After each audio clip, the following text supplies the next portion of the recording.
What's up, BB besties? I have a live feed update. Hey, BB friends, here's a quick update. Welcome to the Girl Gab podcast. Join your hosts, Allie and Nikki, as they break down the latest in pop culture, TV, and whatever else they feel like gabbing about. Girl Gab starts now. Hello. How are you tonight? Fine tonight now, honestly. I think I'm good now. Okay. Yeah, it's been a week. It's been a week, and we're gonna deep dive into that here momentarily. But first, I need to tell you about Love is Blind, because I know you are protesting currently. Yeah, checked out. But I have to tell you about it. Okay, well, what's the tea? Okay, so tonight's Friday for anyone listening. You're listening on Monday, but right now it's Friday. And, the Love is Blind episodes dropped this morning, and I just literally moments ago finished watching the 2 episodes. And then, of course, Sunday we're going to get the, what do you call it? Tell-all? Reunion. The reunion, yeah, whatever you call that now. Okay, so, we got 4 couples remaining, because Dave is Dave. And my predictions were right, but also wrong. So, so the only couple, I'm sure you've probably figured this out by now, but the only couple that said yes was Daniel and Taylor. And of course they saved them for last because, you got to. They're the only ones that said yes. I wasn't shocked that they were the only ones that said yes, because I actually thought that they were the only couple that had any sort of chance at success, not only saying yes to the altar, but afterwards. And it was because they had involved their families so much, and their parents were so involved, and their parents were so supportive, especially his parents with having a blind daughter. Anyways, wasn't shocked that that was the only thing that happened. What I was actually shocked about was I thought that Monica and Joey, either they would say yes or it would just be Joey saying no. I didn't think Monica would say no, but she actually said no first. That actually shocked me. I really thought Monica was in it. Blindly, but in it. So that shocked me. And then what's the other couple's name? Devin and Virginia. Yes, Devin and Virginia also shocked me, because I thought same thing. Well, different. I thought they were either gonna both say yes or both say no. I was shocked at how upset Devin was. She said no? Yes, she said no. He may have said no. He may have said yes and then she said no. But either way, he was saying yes and she was saying no. He actually cried at the altar. He was actually very, very upset. His family was shocked. Her family was shocked. She, in the interviews after, in the diary room sessions, whatever, confessionals, she's we never really, I was protecting him and, protecting his peace and, the things that he didn't want to talk about. I, wasn't pushing those issues. So we weren't able to, touch on certain things and grow as a couple. She was even sexual things, we weren't. I don't know what she meant by that. I don't know if that means they hadn't had sex yet. I don't know if it was they hadn't had good conversations about it at all. I don't know what that meant, but she was saying they hadn't even grown sexually yet. She was saying that obviously the conversation that the two of them had that was super awkward about politics, and it was very awkward. Okay, so they didn't have this conversation in the pods. They had it on a rando, on the last drop of episodes. And they're just laying in the bed, and she's anything you feel we need to talk about before we get married? And they're just going through all these topics. And looking back, it felt like production was hey, you guys haven't talked about these things. Let's talk about them. Rapid fire. Which was probably what happened, because according to her, it was they were never really. And looking back, I had noticed they were always just yeah to each other, agreeing without really agreeing, saying yeah doesn't 100%. Mean I agree. It's just yeah, okay. That's very much how I perceive their relationship. So being agreeable. Yes. I felt they were both being agreeable towards each other. And I just felt as though they were either going to both say yes or both say no. So that conversation alone was where I was yeah, they're either in or out. Either she's going to be blindly okay with this or not. So that didn't work out. But the Monica and Joey thing actually really shocked me, just because I thought Monica was going to say yes. But Joey never seemed to be that into her. I never really felt I saw them being lovey-dovey.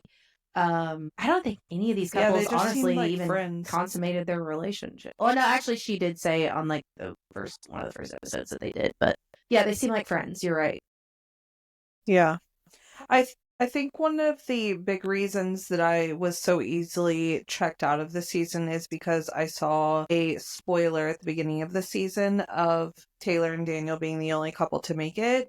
And for a while, like, Monica and Joey, I was the same as you. Monica and Joey just didn't see it. I just thought they were giving friend vibes. Dave and Lauren knew that was a train wreck waiting to happen. The only couple that I was kind of intrigued by, and it was more to see, like, their downfall, I guess, was Virginia and Devin, but it just wasn't enough to keep me tuned in. Virginia and Truly. Devin, you were interested in Virginia and Devin? Because I literally fast forwarded through some of their parts.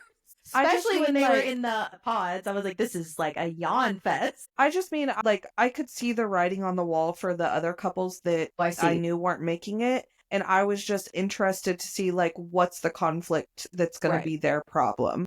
Oh, I guess I didn't talk about Ben. Is that his name? Sarah and Ben. Yeah, okay. So I didn't talk about them. They were the first ones, and I knew that they were going to say no. And plus, I feel like I had seen on all that TikTok drama, I feel like the girl had said she thought that he was, apparently that TikTok girl, I feel like what I saw was that he was always going to say no, but she beat him to it or something. And that is what happened. She beat him to it. However, he was acting very much like he was going to say yes. And in fact, after she said no, she was like, I'm just so sorry. Like, I always thought I would be aligned with the person that I was with. And I was proud of her. I'm still disappointed that she even exited the pods with him in the first place. But I am proud of her for realizing now. There have been a lot of speculations online about how she just went back and essentially like reneged on everything that she stood for. And her sister, especially her sister's wife, partner of some kind, was like really like, girl, like it's like she was in a very loving way, like, but also very direct, bringing her to see the light because she was like, people that usually say they're fiscally, like, first of all, I didn't know you were fiscally Republican, but now that's what you're conservative, and now that's what you're saying. But okay, but normally people that say that don't vote the way you do, which should have been, I feel like, probably was the most eye-opening part of the conversation for her because it's like, you know what, that's true. I think that she was like, he was saying things because she was in love with him. She's like, well, I guess I do agree with those things. And she was wanting it to work. You know, she wasn't a 27-year-old Monica. She was like a 30-something-year-old. And like something changes if you're single, no kids, and you're 31, 32, 33. Like your life starts flashing before your eyes. So I get why we see this happen on this show a lot. A lot. Yeah, a lot. There's too much out here for me to be watching to be fucking bored. Life is too short to watch boring TV. Let that be your motto.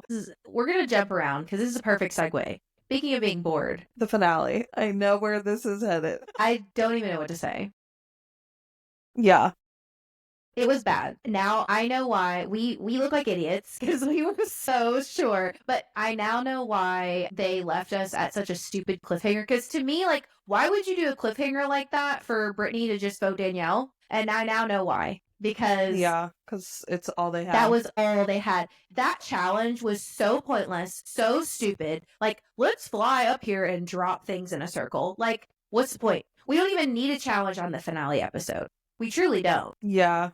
Yeah, it's so stupid. I'm annoyed with so many things at the end of this Traitors game. There's so many things that I'm annoyed with, but that challenge was absolutely ridiculous. And I don't even care to hide who my secret source is anymore since Traitors is over. It's Brittany's Patreon. And I was cracking up today listening to her do her recap because she was talking about the challenge. And she was like, you guys have no idea how many fucking hours we had to spend filming that challenge. Like, I think she was kind of alluding to the fact that she felt somewhat kind of screwed over because between the seer power stuff and the challenge taking so long, she really did not get that much time to kind of like mix and mingle with people. And she felt like that kind of like hurt her come round table time. I don't think it mattered. I think they were going to vote out the game. I don't either. No matter what. Yeah, I don't either. But I mean, I get why in her position she may feel that way. For sure.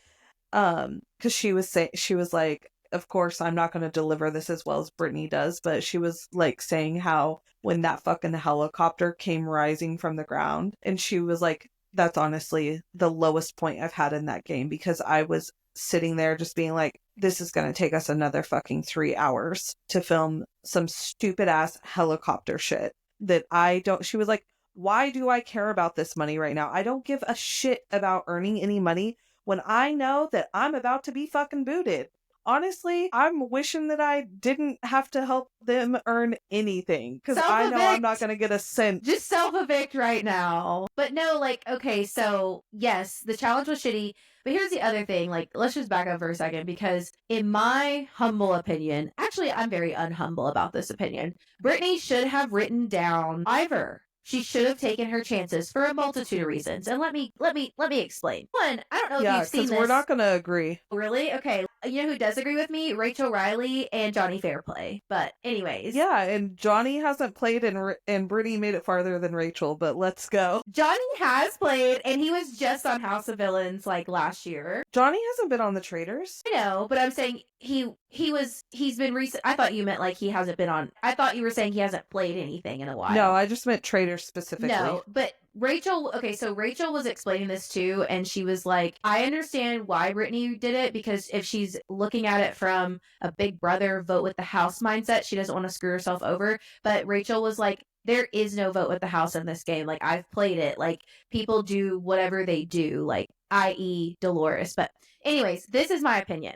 I think Brittany could have at least bought herself one more round table, i.e. making it to the Circle of Fire. I don't know how she gets paid. I don't know how this money's calculated, but I can only assume that the farther you make it, the better your chances are of making a little bit more money while you're there. And I just personally think that if she would have written down Ivor's name, taken the chances on the 50-50 tie, let's say it works out and Danielle actually stays, one, you now in the future have Danielle's trust. So in the event that you just so happen to ever play another game together, you can screw her then if you want, but at least you have her trust now. Two, Danielle is still the target. Danielle's going home, not you.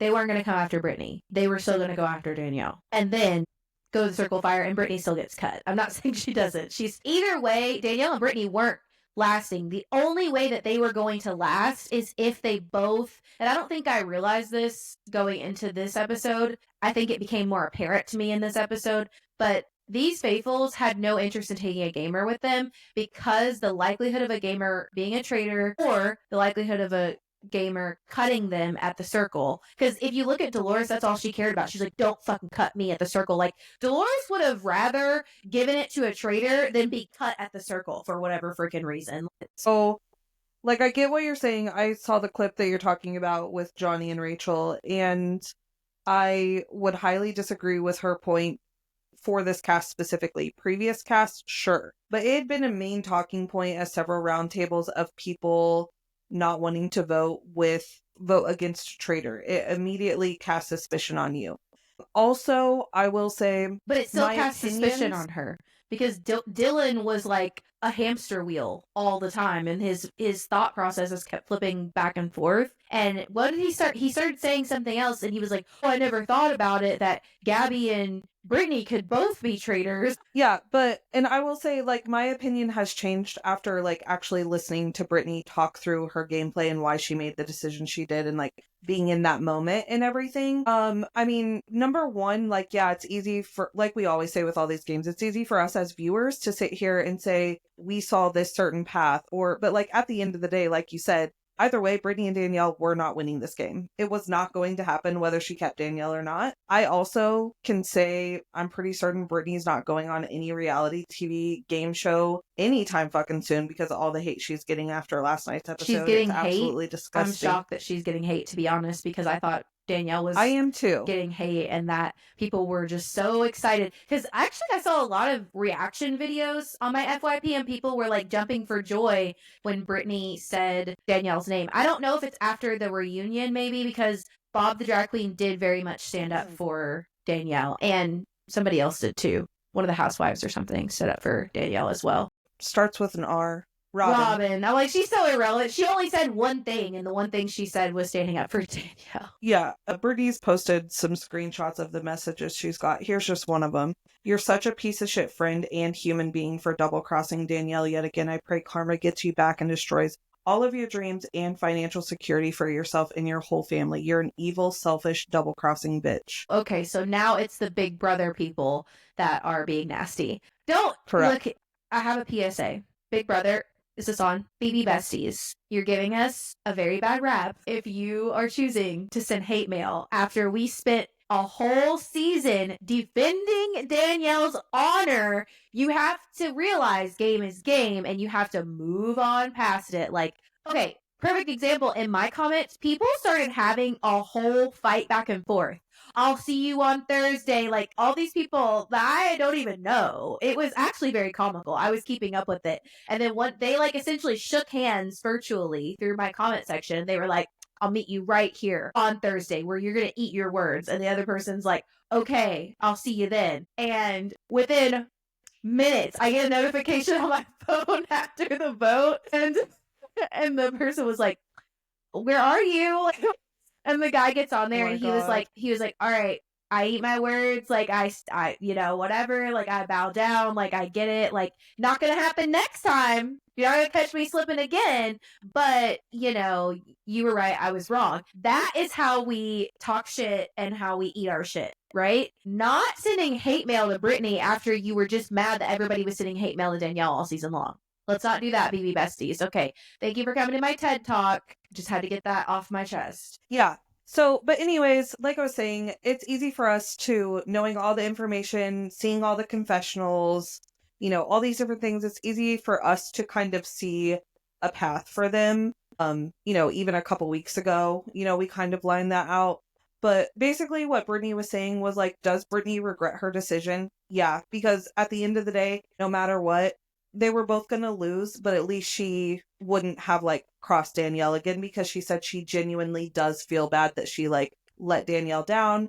They had truly, genuinely reconnected in the castle and she fucked it up and she knows that. However, she said from her perspective, she has all these things going on all in her head all at once. It's not like they have in Big Brother days and days to sit here and kind of think about it. It's an in the moment decision. Like we had talked about last week, the conversation that she had with Dolores, not just the eye thing, but the conversation earlier in the day that was cut from the show where Dolores said she didn't want to deal with a messy tie situation. Mix that with the eye contact that Dolores can say she didn't do, but it's there. And like, she didn't want to be the only one that didn't write Danielle's name down, because that looks even worse than Danielle saying what she said to cast even more suspicion onto Brittany, which Brittany also said, like, I don't blame Danielle for what she said. Yeah, I would be pissed if I was in her shoes too, and I probably would have said some shit on my way out as well. So it's like,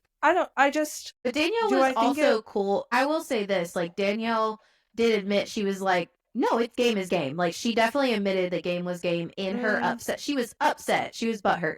But she said game is game. And she goes, but the next time we play together, I'm not going to let this happen again. Or if we ever play together, whatever she said. But I agree that this is Dolores' fault. Like, I don't care what Dolores said. She 100% made that. First of all, when Brittany said, did you watch the show? Yes, Tamar. Yeah, I was cracking up. John, I was like, oh shit. Yeah.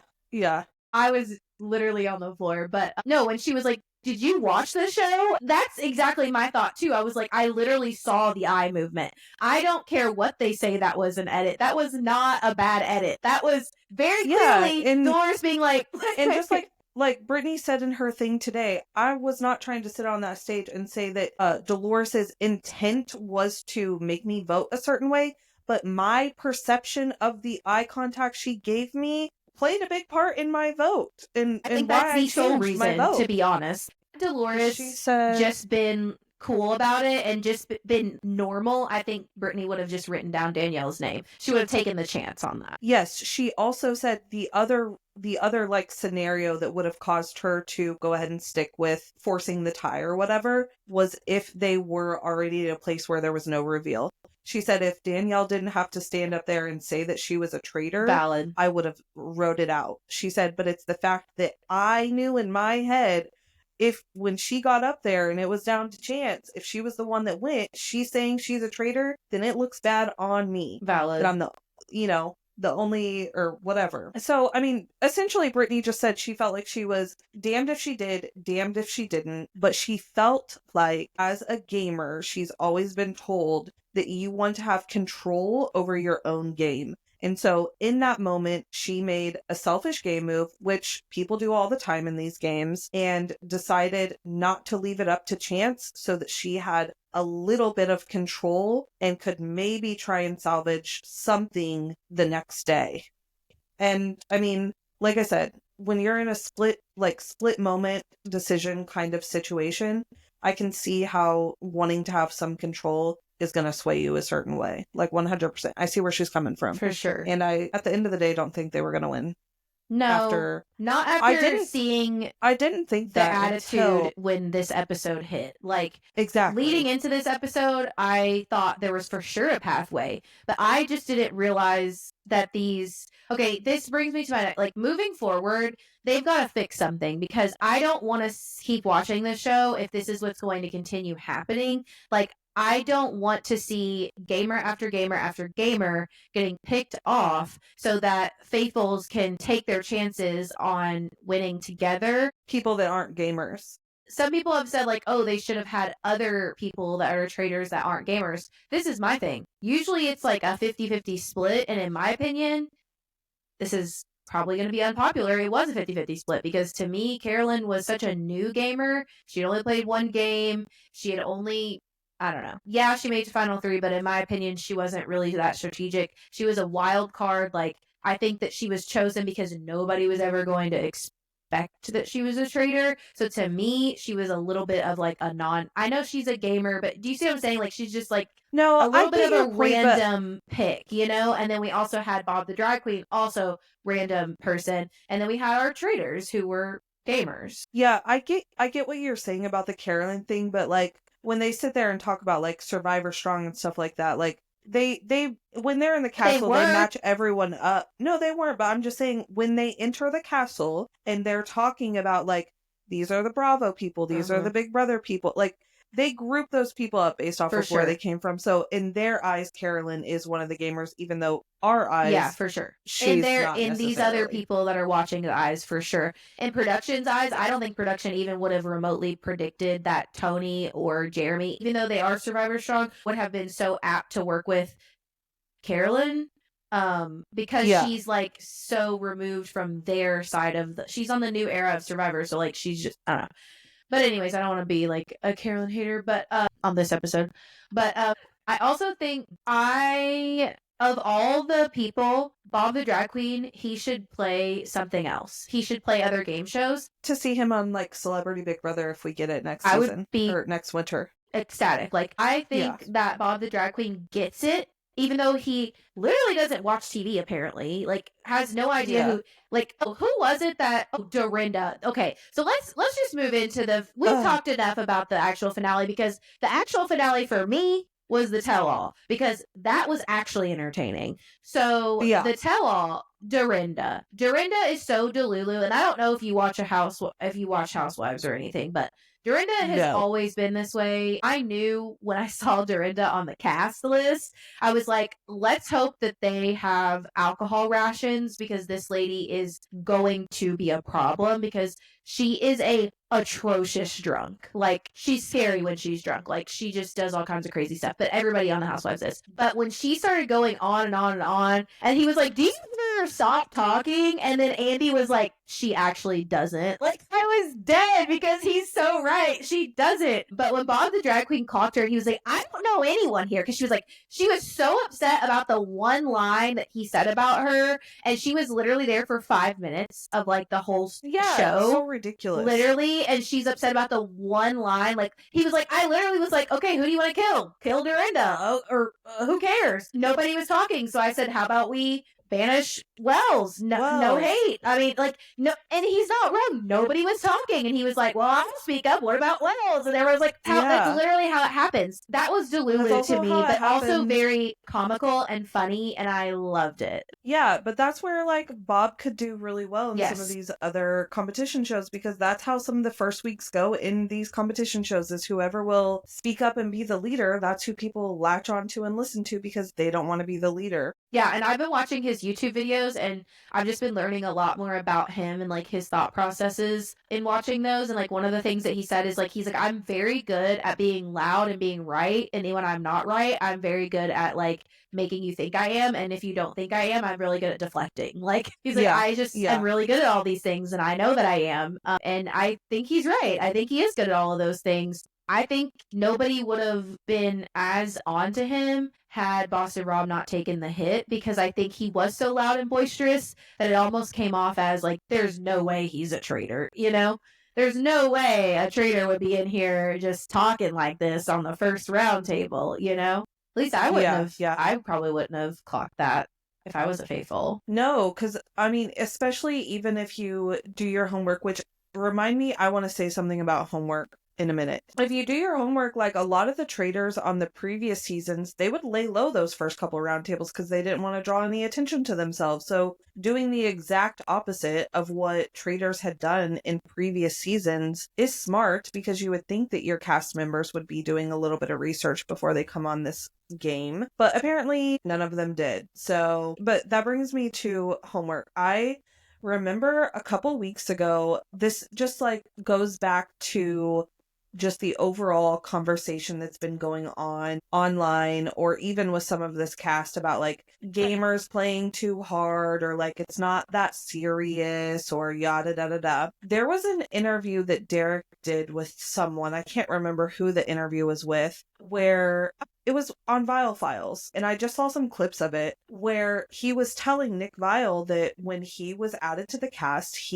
they were given basically like a list of names that were on the potential cast. But from my understanding, and he didn't say this like verbatim, but from my understanding, it was like the full cast list plus all the alternates. You mean to tell me y'all had a whole list of all these, you Bravo people, had a whole list of all these gamers' names, and you didn't think you wanted to look a single one of them up to see how they play anything, and now you want to come out here and be like, I didn't know people were going to play so hard. You were in that castle with some of the biggest gamers that have ever gamed on their shows. I think they knew. You thought they weren't going to play hard? I think they knew that they were some of the biggest gamers. I think they knew it. I just think if you're like Dylan, for example, he's an active game show watcher, so he was a little bit more self-aware and aware in general. Gabby, I'm unsure if she watches game shows or not, but I just think that these people probably don't watch any of these shows or watch TV at all. They're just rich people doing rich people's shit. And I just think that they may have known who Tony, I think that they knew, oh, that's Jeremy, oh, that's Tony, oh, that's Boston Rob. They knew these people. But I think like Dolores, for example, like she might have known who these people were, but she doesn't understand how a game operates. Like they're not interested in doing the homework the way you or I would be like interested in doing our homework, because we need to win that money. Here's the thing. None of them needed to win the money, and let me tell you why. Why would they split it 4 ways? I would have never. I have tea on that from Brittany. Okay, well, let me give my piece and then you tell your tea. This is my perspective. Okay, what was the pot? It was like 200,000 or something. By the time they split it and take the taxes off, they maybe got 30 grand a piece. To me, yes, that's a lot of money, and yes, that would be, I could pay a lot of things off, you know what I mean, with that $30,000. Especially for like the short amount of time or whatever. But it's not life-changing, right? No. Yes, for 2 weeks worth of work plus whatever I'm getting, like, you got to think, Dolores was probably getting a decent chunk of change to do the show in general because she's an established housewife. Dylan, I don't know, maybe because of his last name, he probably got just as much as anybody else. I don't know that he would have he didn't get Boston Rob money, you know? No. Gabby probably got a good chunk of change because she's so popular on social media and she's fairly recent in the Bachelor Nation. And then who's our other, but Ivor, he probably got like peanuts. But the fact that they were willing to split the money with Ivor at that, who really was minimally helpful, and I don't know, to me on the edit at least he's minimally helpful. You don't need the money that bad if you're all willing to split it 4 ways. Like, for example, Trishelle and CT last season, they could have easily split the money with MJ, which is why she was so visibly upset, because it's like, yeah, you know, they could have easily chosen to split the money with MJ, but instead we can go down to 2 people, baby, let's go down to 2 and let's get as much money as we possibly can. That would have been my mindset, especially because, if anybody but Dylan had no reason not to put in a flag or put in the red color, whatever, because everyone would have voted Dylan at that point in time, I think. Yep. Dylan, I understand. He wasn't even going to remotely take the risk. He was hoping and praying and sweating every gland that they were all going to go green. Dolores is the only one, at least by the edit, anyways, that I suspected might be interested, but I think she's just so, I don't even know why I went back on it, because I knew going into it, I was like, she's gonna be the first one to put the green up, but then I guess the way she talked to Alan, I was like, oh, maybe she will, I don't know. Anyway, so now you can tell me what really happened. Yeah, no, it's not like what really happened. It's just like Brittany said that she also was annoyed watching it and seeing everyone put green in, because at that last round table where she got voted out, Ivor made a comment basically saying that, like, something along the lines of Brittany is there for money and he is not there for money. He's just there for the experience, and he doesn't think anyone left aside from Brittany is there for money. Everyone else is there for other genuine reasons. You know what? That makes sense, because and she was like, the way everyone talked about it was very like, well, I don't know, because Gabby at the reunion kind of sounded differently, but the way that a lot of them spoke about it was very like, gamers are just here to steal everyone's money, whereas we are just all here to play we're the good people. Yeah. And so Brittany said that she was annoyed because she knows, and she's talked about it before, about how like aggressive, and she even said at the round table, which I thought this was like, watching the episode, I thought it was a weird random comment thrown in there when they were all kind of going back and forth, but she had like made a comment about like Dylan has like in that last challenge was more aggressive about wanting money than anyone was, like to the point where he like busted out every single round, but he was like the one aggressively going after the money, not me. I was playing conservatively. And so she said that she was shocked that, knowing some of those people were there for money, like our families aren't the royal family or whatever, and we pay taxes, that they didn't like boot Ivor out just to get more money, since he apparently didn't care about the money. He's literally going to get tax-free dollars. Yeah, so I agree with you. Like Danielle, like I loved what she said. She was like, the reason I was so cutthroat is because I realized as soon as I was made a traitor, I realized I couldn't be who I wanted to be. I couldn't be authentically myself. So much like Cerie said on season 1, at her final speech, she was like, when Andy and whatever, Quentin or whatever, they were really upset. Cerie was like, you were cast as a faithful. I was cast as a traitor. I had to do what I had to do with the role I was given. Like, I didn't choose to be a traitor. They made me a traitor, and the only way that I could have won money tonight was by outdoing you. Like, that was my only option. Like, I didn't have the option to do what I wanted to do, right? And so she was so believable because she is naturally faithful at heart. And I think that's the same thing with Danielle. Like, Danielle was she probably is a faithful at heart. Much like Brittany, I think, is a good faithful because she was a faithful at heart. But Danielle I liked the way she explained that, like, this would have meant a lot to my family. Like, is it life-changing money? No. But it would have made an impact to my family. And, like, that's kind of like what we were saying when we started this. Like, no, even if she would have gotten all the money, $1,000 check, is that going to change your life? No, it's not. But it is going to make a very big impact on your life and make certain things about your life a lot more comfortable. Yeah, exactly. But anyway, so that's all I got. Now I need to talk about The Amazing Race really quick, and then let's talk about Survivor. The only thing I want to say about The Amazing Race is I want to talk about this fork in the road, because I know that this is like your first. Did you watch the episode? I did. Okay, so I know this is like your first time watching in a while. The fork in the road is brand new. They've never done this before. I thought I was going to like it, and I actually disliked it. And let me tell you why. Because I liked the idea of 2 separate paths getting to the end. I disagree with people who like each side having a vote out. That's the 2 eliminations. The 2 elimination thing, because to me, like, the one side, like, there was maybe one person that had come back from the, what was it, like the right side or whatever, and it was like left, and then they had to eliminate the 2 country guys, and they were only like the 8th people, and there were still like 8 more people, and I'm just like, or 8 more couples, and I'm just like, they did really well.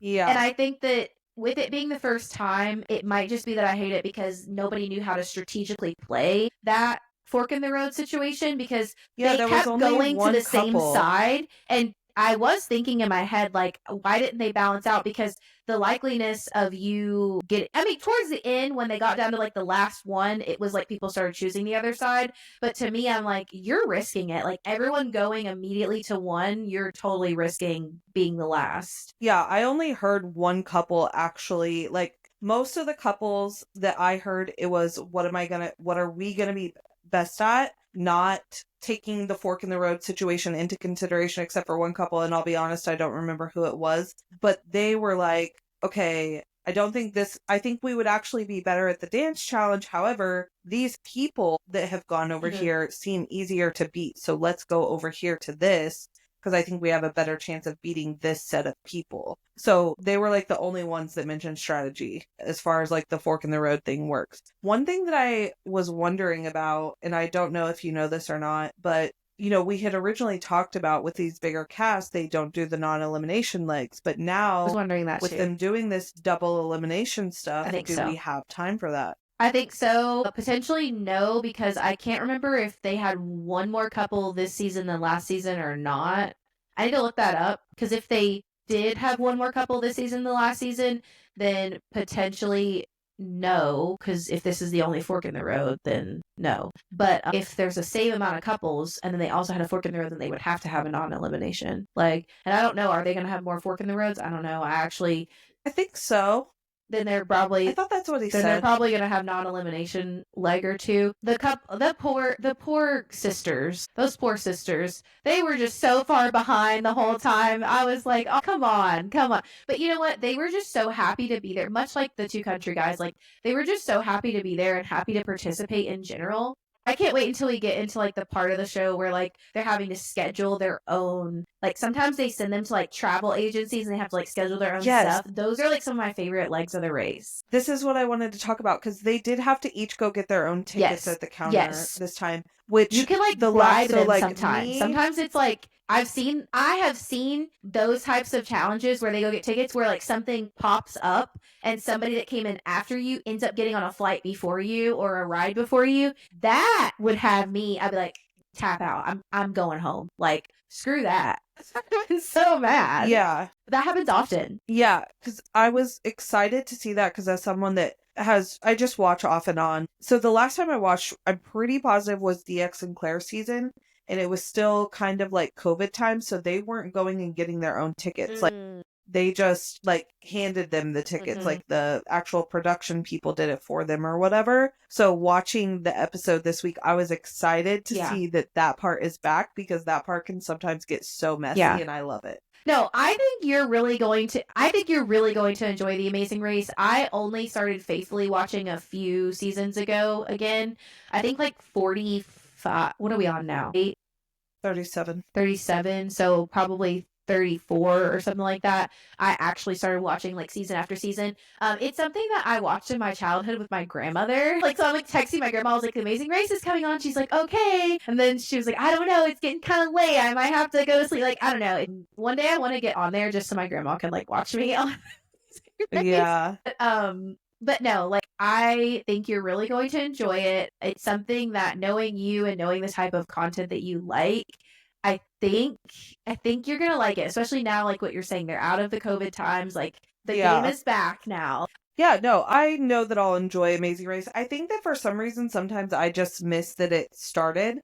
I don't want to like catch up or jump in halfway or whatever. And so I just don't tune in.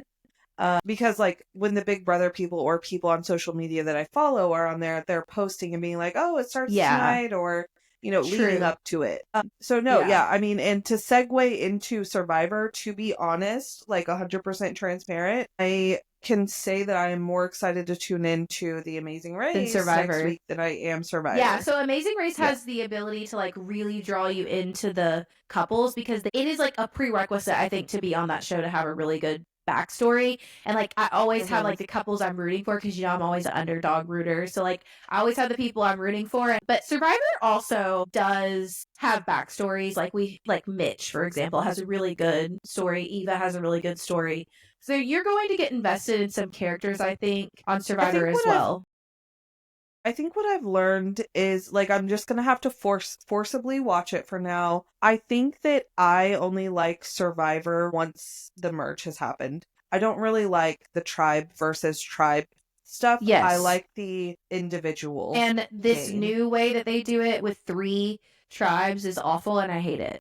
Yeah. 2 Yeah. tribes is better, and I really hope when they do Yes. Survivor 50, I honestly, I think you're gonna have to bite through the next 2 seasons. I think when you get to Survivor 50, you'll be all in because it'll most likely have people that you know and you love. Yeah, even if I decide not to watch next season, I'll watch 50 because there's going to be people on there that I know. But I think that's what I've realized after this last episode is I don't like the tribe situation right now. I think once I get to the merge, I'll be fine, but I don't want to be lost. So I'm going to have to forcibly watch it for now until we get there so I know the backstory. That's exactly what I did. When I got back into watching Survivor faithfully, I had to force myself to do it.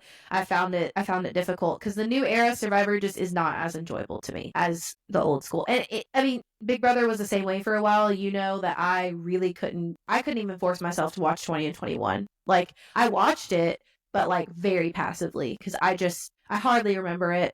Like, I definitely didn't watch every episode. I probably just watched the live shows, to be honest. Anyways, okay, but about Survivor, I was pretty sure the Green Tribe was going to be going to Tribal Council. In fact, I think they're going to Tribal Council again. Like, yeah. And that's pretty common. I think that if you're going to have 3 tribes, at least production could try to balance them out. It was very obvious to me just in reading the bios before I even watched the videos of the interviews. I was like, that's a very weak tribe. Like, just looking at the people and reading what they had to say, weak ass tribe. Yeah. There were some issues that I saw on other tribes too. Like, for instance, Star is really having issues acclimating herself with the tribe. There's been a lot of like back and forth about Star told the whole tribe. Star did tell the whole tribe, but also it wasn't entirely her fault, in my personal opinion. Mm-hmm. Because Star tells Joe about getting that. So on this episode, we see everybody get the beware advantage that leads to getting an idol that they had to unlock. Star finds this, and Star had no choice but to tell somebody, really, because everybody had no choice but to tell somebody because no one knew how long it was going to take them to unlock it, and no one wanted to risk not having a vote. So every single person found somebody that they trusted. Even Kyle, when he found his, he was the most private about it, but he did find somebody that he trusted to help him. He played it the best, I think. But Star goes to Joe, hoping that it would build some rapport with this guy and like help her out. Joe suggests to Star that they bring somebody else in. So everyone on the internet's like, Star's telling everybody, okay, yes, but Star's initial thought was to tell Joe. Joe suggested that they tell Shaheen. Star agreed. She trusted Joe and was like, okay, that's fine. Joe is the one who told Shaheen, but then sent Shaheen to Star with Star's approval. So it wasn't necessarily that Star's like, just telling. And then it was really Joe having the conversations with pretty much everybody else. I think Star maybe, she walked up to Eva and who was with Eva? Eva and somebody else. Thomas. She wanted to tell Thomas, but Eva was with Thomas. That was the one thing that I feel like was a mistake that Star should not have done. But I don't think there was anything wrong with telling Joe because what else was she going to do? And that's the person she chose to trust. She has no alliance. She has nobody that she's working with. But it was a little bit, no, he wasn't with Eva. He was with Bianca because Eva's the only one that Star didn't tell. So that's where it really becomes a mistake because I'm like, okay, so you know that Joe and Shaheen know, and you choosing to walk up to Bianca and Thomas, now you're exclusively leaving out one person who you want to be voted out. What happens if you don't unlock this thing and you have no vote and they send you out? Like, so that was the only mistake that I think she really made. But I was happy that she got it unlocked. I was concerned that Shaheen was going to screw her over. Thomas was cutthroat. He had me worried after his little comment he made because Shaheen was like, what are we going to do? And Thomas was like, just lose the map. Just lose it. What if it gets lost? And Shaheen's like, damn, Thomas. I know. Oh, shit. I was sitting there being like, dang, I know there's no way in hell this tribe is going to lose, but I sure hope they are. Shaheen was like, well, I'm not trusting Thomas ever. Yeah, exactly. So yeah, that tribe, the good thing is like both of those two tribes are strong enough that I think it's gonna be another season where they're gonna have to do like a mix up or something. Like they're gonna have to do something because I guarantee you Green's gonna keep going. Unless there's some kind of fluke, Green is gonna keep on seeing tribals. Cedric's dumbass. Cedric walks in and goes, "It's my fault." Basically volunteers himself. I was like, why are you volunteering as tribute, Cedric? Literally. What are you doing? Do you just But also, wanna go home? true. Like, I mean, yeah, it was like low key your fault. And then the other tribe, I can't even really think of anything to say about the other tribe. What happened other than Kyle getting they had the feet thing. That was I just couldn't. I was on my phone. I couldn't do it. Goodbye. I don't do wanna not see like people's feet. I don't like any of it. Leave me alone. I'm not kidding. I was on my phone, did not look up at the fucking TV screen for a hot ass minute because I was like, I don't even want to know. Kyle, I just want you to know if you're listening to this, I that's don't a wanna wart. know. It's not a callus. Yes, that part. True. Accurate. Yeah. Go see a doctor. Yeah, so I'm going to be interested to see what happens after merge because we also saw Star talking to Camilla. Yeah. So that I was thought that was interesting. I did too because I was like, okay, Star's having a lot of trouble getting with her tribe and like getting on their good side, but she is taking the opportunity when she's sitting out. She is showing kindness to people, which in my opinion on Survivor is a really good idea because now you're hopefully making a connection with somebody before the merge in the event that both of you make it. Did you notice how, so after the challenge was done and all three tribes were on the platform while Jeff was handing out the idols before they all dove into the water or whatever, the edit at least looks like Camilla keeps trying to make eye contact with Star. Did you catch that?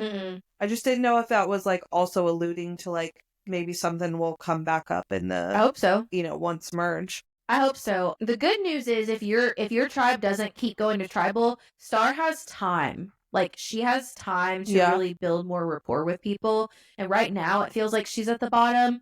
But we also have the California Girls Alliance, right? And then we have Thomas who's in it but doesn't really even want to be. And he's trying to form this relationship with Bianca, which I definitely think is great for Bianca and great for Thomas because that's the only relationship Bianca has. So Thomas has Bianca's undying devotion right now. Like that's literally her only alliance. So Thomas seems protected in all places, but him making the comment that he made means that Shaheen's not going to trust him anymore. Like absolutely. Right. There's no trust there. Like that was such a savage comment to just openly suggest that you lose it. Like that is so dumb. That is so dumb. Like you are dumb. You are really dumb. Like you think that like she gave this to me, right? If I just lose it, poof, that puts a target on my back with her. So, like, why would I do that? That's not even a good suggestion, you know? Yeah. I don't know. But Thomas is very chaotic, and I actually really like him, though. Same. He's I like strategy-wise, I'm not sure what we're doing. Not sure. But I'm here for the messiness. Yeah. So Speaking of messiness, that tribal council, I was here for it. I really was unsure how it was going to go down. It was one of those tribals that I was like it's gonna, but I was pretty confident that Say wasn't gonna take chances and going home with an idol in her pocket. Yeah, no, I didn't think that at all. But did you think it was smart of them to get Kevin out rather than Mary? Yes. That's her name, right? Yeah, what's Mary doing? Nothing. Well, but I'm just saying she was a lot better in the challenge than Cedric. Like, I don't think that either one of them should have been an option. It should have been Cedric. Right. So if Mary was better in the challenge, maybe they won't have to go to tribal council next time if they have Mary and not Cedric. Yeah, but they got rid of Kevin. I'm saying that Cedric should have been the one to go. Oh, I see what you're saying. No, I think if you're talking sorry, I got confused. If you're talking about Cedric versus Kevin, absolutely Kevin. Because Kevin was smarter, wittier, playing the game a lot harder. Cedric is just kind of there, making friends. He's there. He's willing to volunteer to go home. Like, he'll probably volunteer again, Like, I mean. Yeah. I just, like, whenever it's the second tribal council, you're back for the second time, I feel like it would be better to try and strengthen your tribe than worry about who's playing a better strategical game at this point. Yeah, and if I look at it from like Justin and them's perspective, I just think that their perspective in that moment was we have a better shot of getting Kevin out right now, and we probably shouldn't miss this opportunity. individual challenge. Thomas, I expected so Oh my much God, I forgot more all for about you. that. I expected, like, Yes. he was like scratching his head, and I'm like, Thomas, like, get to work. You Move it. you already turned your thing. Like, you need to do Yeah, something. I forgot all about that. Because all they were Also- doing was putting the numbers in order. So I'm like, why are you not just moving them? Like, why are you Yeah. so he's like, math isn't, you don't need to use math. It was like 1 through 18. 15. Yeah. It's, yeah. Get out of here. It is not math. They didn't have to tell the tribe what they got, right? No. And okay, so Because who was it? Mitch? Mitch just flat out was like, what? God. And I mean, it worked out for him. Everybody was excited for him. But, like, probably not a good idea. Thomas lied and said, I think it was Thomas lied. Somebody lied and basically said that they just didn't even they chose not to opt out. Like, if I would have done it, I would have risked losing my vote, so I just opt out. Rather than saying I did it and I didn't lose my vote because I won. Yeah. He chose to say that he just didn't play at all. Yeah, I couldn't remember the rules. I must have missed when Thomas came back, but I was curious why Mitch told everyone. But who was the other person? It did work there out was in his 3, favor. right? Was it Bianca? No, it wasn't Bianca. No, it was Mary, but she didn't. Oh win. yeah, she got screwed, and that's why she didn't have a vote. Mm-hmm. Well, that's I think all I've got. Anything from you? Nope, I am good with wrapping it up today. All right. Well, thanks, guys, for tuning in. This was more of a random rant episode, I think. We just decided to hop on and talk all of our thoughts. So I hope that you enjoyed them. I hope that you continue listening. Definitely subscribe to us on our YouTube. That is very helpful. If you could subscribe and share our podcast videos with your friends that like to watch these shows or that you think would like this content. We want to have as many conversations in our comment section as possible moving forward because we might consider like doing some live episodes, and we definitely want to have people watching live with us so that we can take some questions, some commentary, all that fun stuff. So just build a community of reality TV folks. Yes. That's what we want. Yeah, we're trying to build that community because we are heavy Big Brother people, as you can probably tell. So we said this on the first episode, but we are the Big Brother weirdos in our actual lives. So yeah, we really want to build that community before Big Brother rolls around because we are going to really be eat, sleeping, and breathing Big Brother podcasting at that point. So 100%. We haven't decided what that's going to look like, but we want you guys to stay tuned and get all your friends listening with you so that they can be a part of the conversation as well. But that's all I've got for tonight. I hope you guys really enjoyed our episode and hope we didn't rant too much. Bye.